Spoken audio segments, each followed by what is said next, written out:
Assalamualaikum warahmatullahi wabarakatuh. Kami dari kelompok 13 pembelajaran terjemah Al-Quran yang beranggotakan 1. Fisilmi Rizky Anissa dengan NIM T 20191164. Yang kedua, saya Vivin Alfianita dengan NIM T 20191181. Dan yang ketiga yaitu Fitri Andriani dengan NIM T 20191197. Di sini kami akan menjelaskan mengenai metode tamyiz. Saya Fisilmi Rizky Anissa, NIM T 20191164. Di sini saya akan membahas tentang sejarah metode tamyiz. Metode tamyiz ini dilaunching pada tanggal 4 Juli 2009 di Jakarta dan merupakan metode hasil penelitian yang cukup lama yang dilakukan oleh Abaza. Hasil riset juga diambil dari pengalaman beliau saat mengikuti pembelajaran kitab kuning dengan gurunya yaitu Kiai Anas Tamyiz semasa kecil.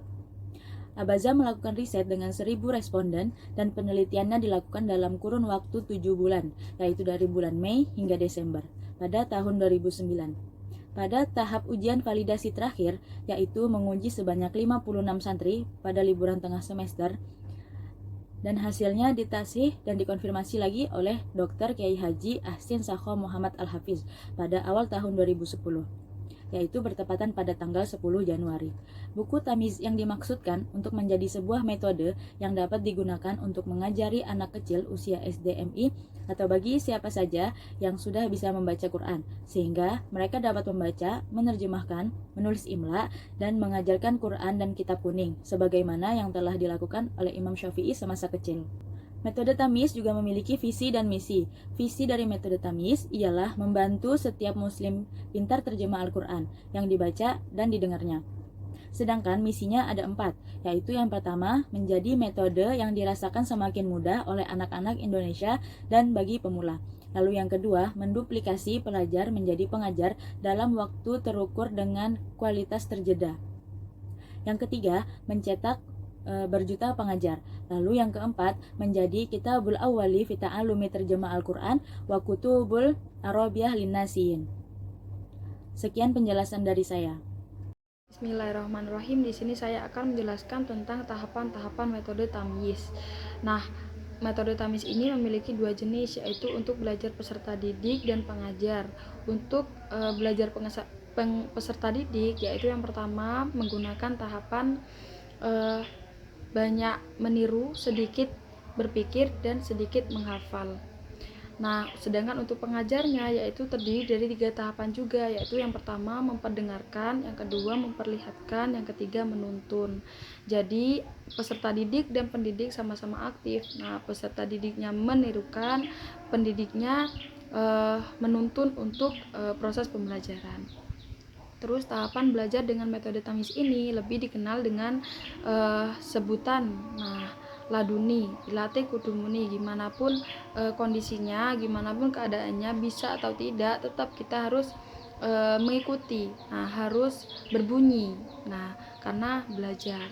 Terus yang kedua selanjutnya, yaitu untuk pengajarnya, metode tamyiz ini dikenal dengan sebutan sentot. Artinya pengajar selalu memberikan stimulus kepada peserta didik dengan 3 tahapan tadi. Nah, yaitu yang pertama memperdengarkan, yang kedua memperlihatkan, yang ketiga menuntun. Lalu kelebihan dan kekurangan metode tamyiz. Nah, kelebihannya yaitu metode ini sangat menyenangkan sehingga peserta didik semangat untuk belajar. Yang kedua yaitu dengan menggunakan metode ini peserta didik dapat mempermudah untuk belajar tentang terjemah Al-Quran. Nah, karena sering diulang-ulang, jadi bisa. Terus yang ketiga yaitu metode tamyiz ini merupakan metode dari isi tentang nahwu shorof. Nah, jadi dengan belajar metode ini kita juga belajar nahwu shorof.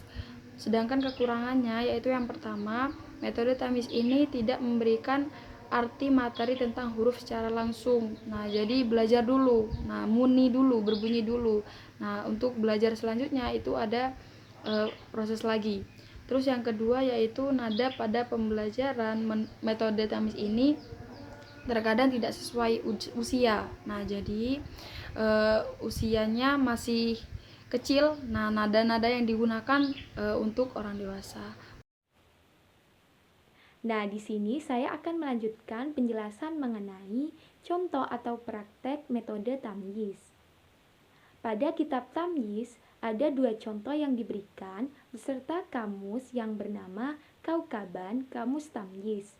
2 contoh ini yaitu tulisan kitab kuning yang diambil secara singkat pada kitab Fathul Qorib. Sedangkan contoh berikutnya yaitu surat Al-Baqarah. Selain itu, di dalam kamus ringkas Kaukaban ini diuraikan pula huruf, isim yang sering diulang, isim yang sama terjemahannya, dan fiil yang paling sering diulang, serta fiil yang sama terjemahannya.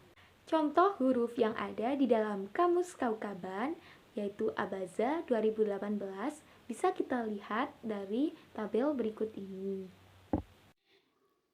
Huruf bijari yang pertama yaitu bi, yang berarti dengan, di dalam, karena. Yang kedua ka, yaitu seperti. Yang ketiga li atau lah, yang artinya untuk, supaya, milik, karena. Yang keempat ilah, yaitu ke, kepada. 5 Allah, yaitu di atas, terhadap. Min yang berarti dari, di antara, karena. Fi yang berarti di dalam, pada. An yang berarti dari, tentang. Hatta ialah sehingga. Di sini memiliki arti demi. Tak juga memiliki arti yaitu demi. Sedangkan wawu juga sama dengan demi. Selain huruf di jari di atas, masih ada lagi 25 kolom yang berkenaan dengan huruf yang tercantum dalam kamus Kaukaban Al-Quran.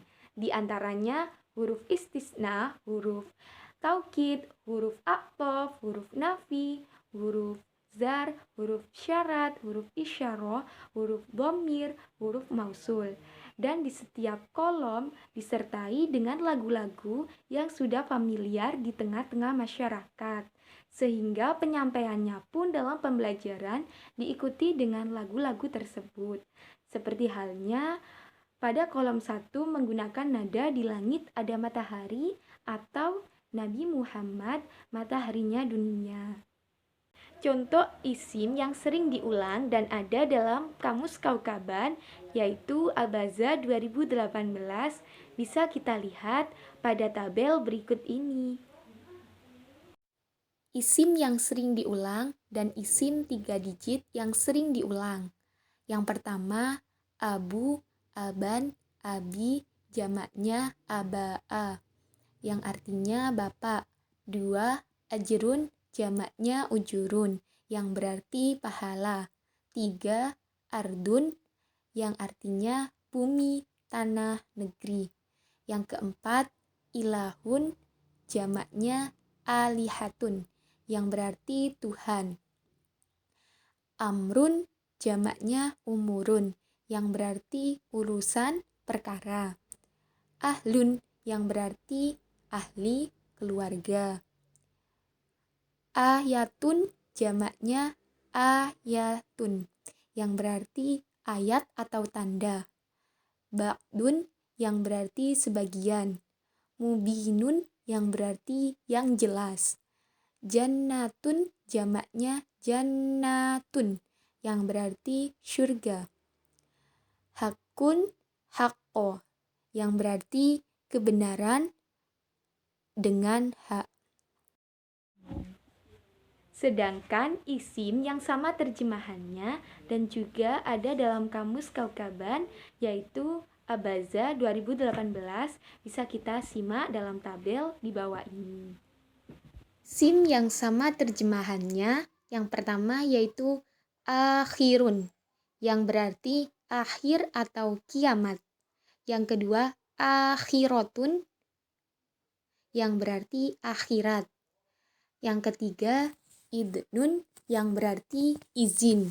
Yang keempat ummatun jamaknya umamun atau umaman yang berarti umat. Aminuna, aminina yang berarti orang-orang yang aman. Imanun, yaitu iman. Mu'minun, ialah orang mukmin. Mu'minuna, mu'minina. Mu'minatun, ialah orang-orang mukmin. Batilun, ialah batil. Takwilun, yaitu takwil atau makna tersirat. Haramun, haroman, ialah haram. Hukmun, hukman, yaitu hukum. Adapun contoh fiil yang paling sering diulang dan ada dalam Kamus Kaukaban yaitu abaza 2018 juga bisa kita lihat pada tabel berikut ini. Fiil yang sering diulang dan fiil 3 digit yang sering diulang. Yang pertama, ata ya'ti, ialah datang. Yang kedua, akhoda ya'khudu, yang berarti mengambil. Yang ketiga, ja'ala yaj'alu, ialah menjadikan. Yang keempat, ja'a yaji'u, yang berarti datang. Yang kelima, khoroja yakhruju, ialah keluar. Yang keenam, kholaqo yakhluqu, ialah menciptakan atau membuat. Dakaro yadhkuru, yang berarti mengingat. Ro'a yaro, yang berarti melihat, menyebut. Arsala yursilu, ialah mengutus. Roda yarudu, ialah menginginkan, mencari. Sa'ala yas'alu, yang berarti meminta atau bertanya.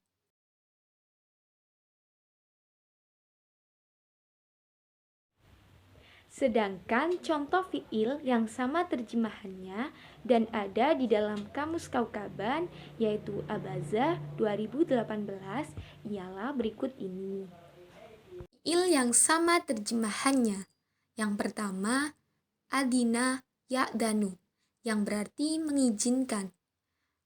Bakhilu yabkholu, yang berarti bakhil. Baroka yabruku, yang berarti memberkahi atau berlutut. Taba yatubu, ialah bertaubat atau kembali.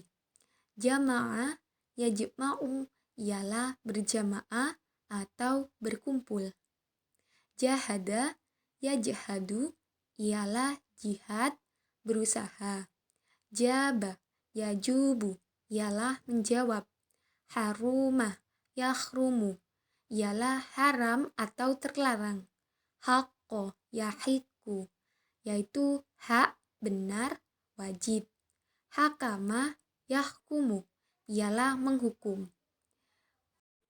Contoh-contoh sebagian isi dari Kamus Kaukaban di atas memberikan kemudahan bagi peserta didik untuk menerjemahkan dan menghafalkan terjemahannya.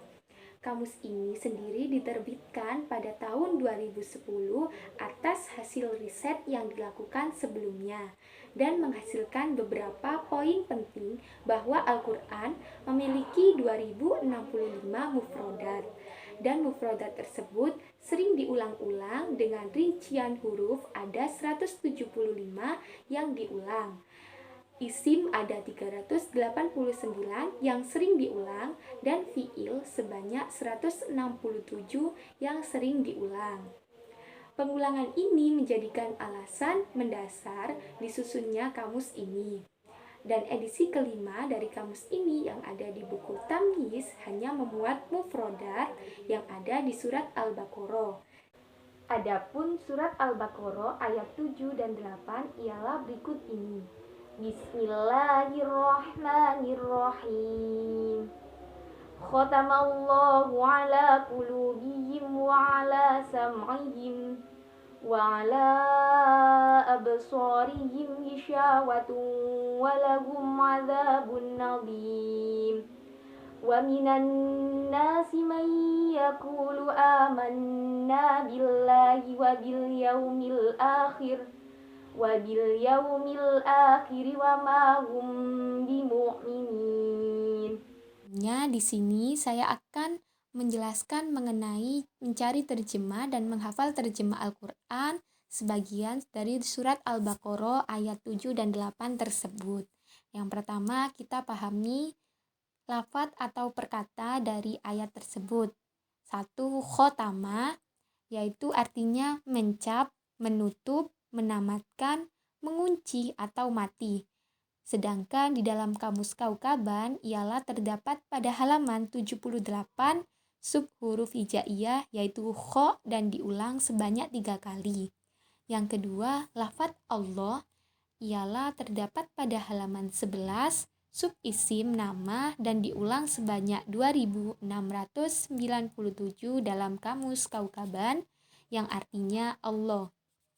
Yang ketiga, Allah, yaitu terdapat pada halaman 1 dalam Kamus Kaukaban sub huruf bijari dan diulang sebanyak 1445 yang artinya di atas atau terhadap. Yang keempat, kulubi, terdapat pada halaman 97 sub huruf hijaiyah yaitu qaf dan diulang sebanyak 112 dalam Kamus Kaukaban yang artinya hati. Lafadz atau kata wa dalam Kamus Kaukaban terdapat pada halaman 2 yaitu sub huruf atof yang berarti dan. Selanjutnya sam'i ialah terdapat pada halaman 7 sub isim sering diulang dan diulang sebanyak 22 yang berarti pendengaran. Absori ialah terdapat pada halaman 5 sub isim sering diulang dan diulang sebanyak 49 yang berarti penglihatan. Isyawatun ialah terdapat pada halaman 97 sub huruf hijaiyah wain dan diulang sebanyak 2 yang berarti penutup. Demikian penjelasan dari kelompok kami mengenai metode tamyiz. Kurang lebihnya kami mohon maaf. Wassalamualaikum warahmatullahi wabarakatuh.